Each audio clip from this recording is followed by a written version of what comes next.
Hello everyone, আমি Ishita and welcome back to my another new video.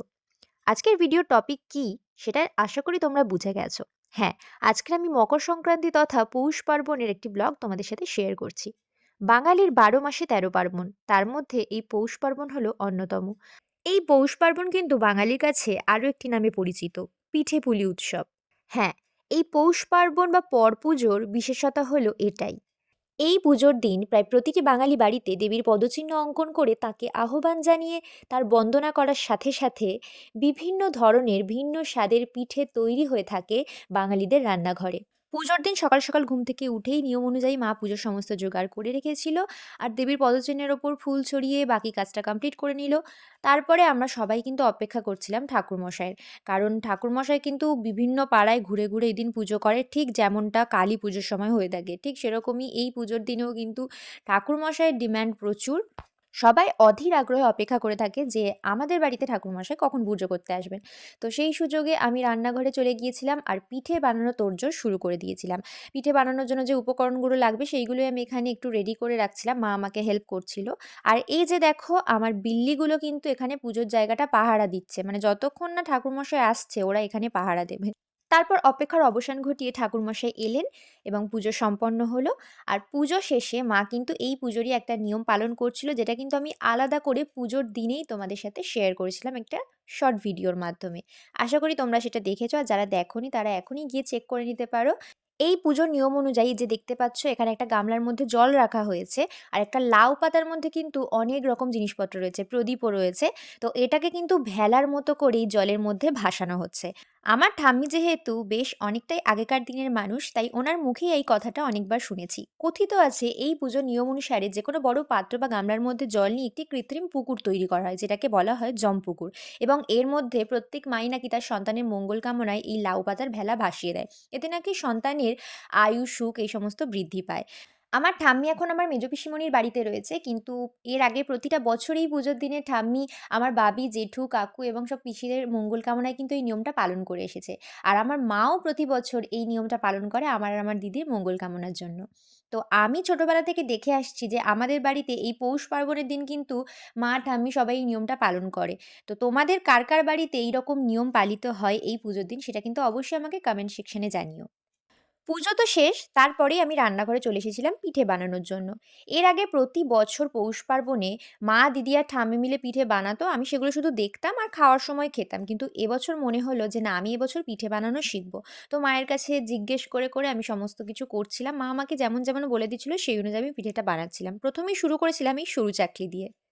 হ্যাঁ, এটা ঠিক যে মায়ের মতো অত সুন্দর পিঠে আমি বানাতে পারিনি। কিন্তু যেহেতু ১ম বার চেষ্টা করলাম এটা বানানোর, তো তোমরা হয়তো টেস্ট করতে পারবে না, বাট এট লিস্ট দেখে জানিও যে কেমন বানিয়েছিলাম পিঠেগুলো। এই একরকম পিঠে বানাতে বানাতেই বাবি চেম্বার থেকে বাড়ি চলে এসেছিল। দেন আমরা সবাই মিলে দুপুরে লাঞ্চ সেরে নিলাম। আর লাঞ্চের মেনুতে ছিল ফ্যান ভাত, অনেক রকম সবজি দিয়ে, আর তার সাথে ঘি আর লবণ তো মাস্ট। এটা কিন্তু আমার খুব পছন্দের একটা খাবার। তো সেদিন যেহেতু সমস্ত নিরামিষ খাবার-দাবার খেতে হয়, সেইজন্য মা দুপুরে লাঞ্চের মেনুতে কিন্তু এটাই রেখেছিল। আর এই মেনুর সাথে দুপুরের লাঞ্চটা জাস্ট জমে গেছিল। এমনিতেই এখন শীতকাল, আর তার উপরে বাঙালির প্রিয় ভাত ঘুম। আর এই শীতের দুপুরে খাওয়া-দাওয়ার পরে তো একটা ভাত ঘুম দিতেই হতো। আর ঘুমাতে যাওয়ার আগে আমি দিদিকে কল করেছিলাম, কারণ ও ওইদিন শ্বশুরবাড়িতে ছিল। আর আমি ওকে রিকোয়েস্ট করেছিলাম, "তুই প্লিজ সন্ধেবেলা একটুর জন্য হলেও আয়।" তার একটা বিশেষ কারণ ছিল, যেটা তোমরা একটু পরেই জানতে পারবে। দেখো, বিয়ের আগে তো দিদি সবসময় এই বাড়িতেই থাকতো, কিন্তু বিয়ের পরে তোকে দুটো বাড়ি ব্যালেন্স করে চলতে হয়। মানে এখন দিদিকে দুটো সংসার সামলাতে হয়। বিশেষ করে এই পুজো আচ্চার দিনগুলো। মানে একই দিনে একই পুজো পড়ে, আর যেটা আমাদের বাড়িতেও হয় আবার ওর শ্বশুর বাড়িতেও হয়। তো এজন্য ও চেষ্টা করে দুটো সংসারই একসাথে সামলানোর। অবশেষে পুলি পিঠেটা ফাইনালি হচ্ছে। এটা হচ্ছে নারকেলের পুর দেওয়া আছে এই পুলি পিঠেটার মধ্যে। আর এখন যেগুলো হচ্ছে সেগুলো হচ্ছে ক্ষীরের পুর দেওয়া। এই যে দিদি এখানে গড়ছে পিঠেগুলো, মাও গড়ছিল। নারকেলের পুলিটা মা আর দিদি মিলেই বানিয়েছে। এবার ক্ষীরের পুলিগুলো দিদি একটা ডিজাইন করছে যাতে বোঝা যায় যে কোনটার মধ্যে নারকেলের পুর দেওয়া আছে, কোনটার মধ্যে ক্ষীরের পুর দেওয়া আছে। এই ডিফারেন্সটা বোঝানোর জন্য এরকম আলাদা স্টাইলে মোড়া হচ্ছে। নিউ স্টাইল, তাই তো?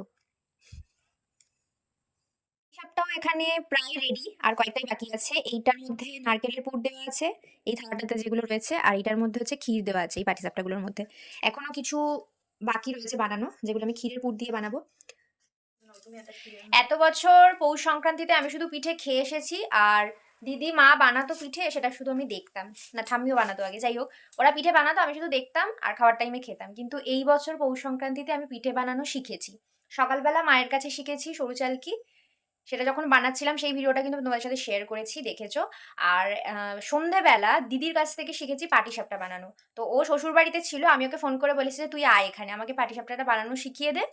তাহলে ওটা বানানো আমি শিখেও যাবো, তার সাথে খাওয়াও হবে। তো ও কিন্তু আমাকে পাটিসাপটা বানানো শেখাবে বলেই এসেছে স্পেশালি। তো এই যে এখন পুলি পিঠে বানানো হচ্ছে, সেটা তোমাদের সাথে শেয়ার করলাম। নারকেলের পুলি ডান, এবার ক্ষীরের পুলিটা বানানো হচ্ছে। আর আমি কেমন পাটিসাপটা বানানো শিখেছি সেটা একটা বানিয়ে আমি তোমাদের সাথে শেয়ার করবো, মানে বানানোটা দেখাবো। তোমরাই দেখে বলো যে আমি কেমন শিখেছি। সরু চালকিটা মোটামুটি বানিয়েছি, মায়ের মতো ততটা ভালো পারিনি, এবার এটা দেখা যাক কেমন পারি। তো আমি চলে এসেছি পাটিসাপটা বানাতে। দিদি ফার্স্টে আমাকে 5-6টা পাটিসাপটা বানিয়ে দেখিয়ে দিয়েছে যে কিভাবে বানাতে হয়। তো সেটা দেখে দেখে এখন আমি বানাবো না, আমি অলরেডি কিন্তু 4-5টা বানিয়ে ফেলেছি। এবার একটা বানিয়ে আমি তোমাদের সাথে শেয়ার করব, তোমরা দেখে জানাবে যে আমি কেমন শিখেছি।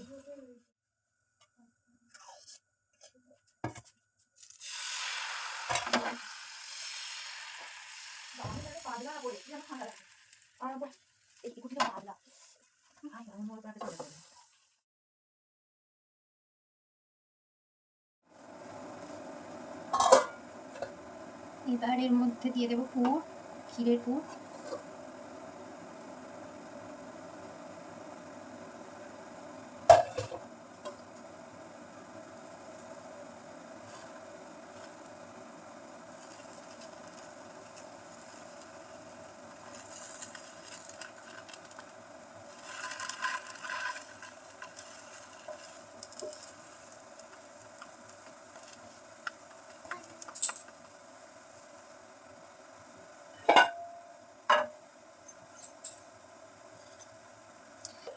তো আরো কয়েকটা পাটিসাপটা বানাবো, তো একটা তোমাদের সাথে শেয়ার করলাম, এবার দেখে জানিও যে আমি কেমন শিখেছি। টাটা।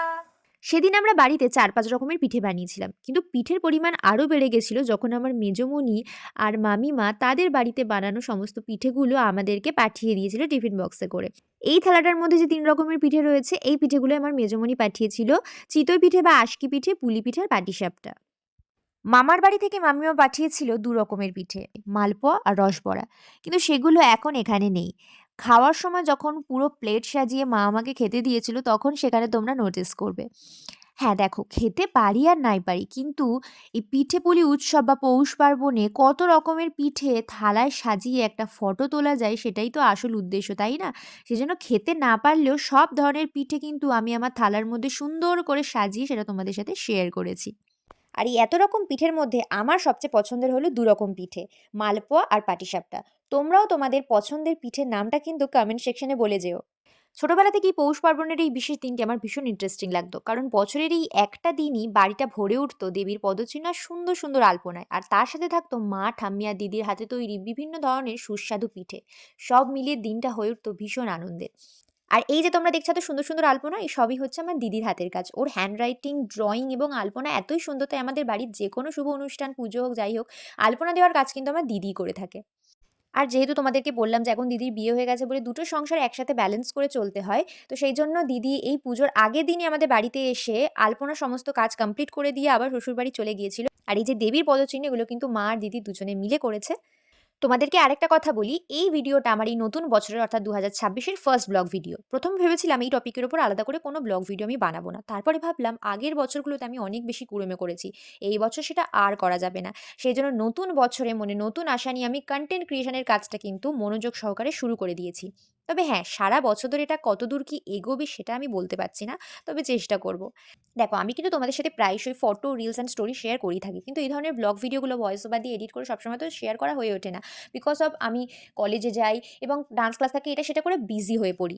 তবে হ্যাঁ, নতুন বছরে আমি এটা চেষ্টা করব যে ফটোজ, রিলস অ্যান্ড স্টোরির সাথে সাথে এই ধরনের ব্লগ ভিডিওগুলো সুন্দরভাবে এডিট করে জলদি জলদি তোমাদের সাথে শেয়ার করার। তো চলো আজকের ভিডিওটা এখানেই এন্ড করছি। নতুন বছরের ফার্স্ট ব্লগ ভিডিও তোমাদের কেমন লাগলো সেটা অবশ্যই কমেন্ট সেকশনে জানিও। যদি ভিডিওটা ভালো লেগে থাকে তাহলে অবশ্যই একটা লাইক করে দিও, আর এরকম ধরনের আরও কন্টেন্টের আপডেটস পেতে আমাকে কিন্তু ফলো করতে ভুলো না। তো চলো আজকের জন্য এতটুকুই, খুব শীঘ্রই দেখা হচ্ছে নেক্সট কোনো ভিডিওতে। Till then take care and by.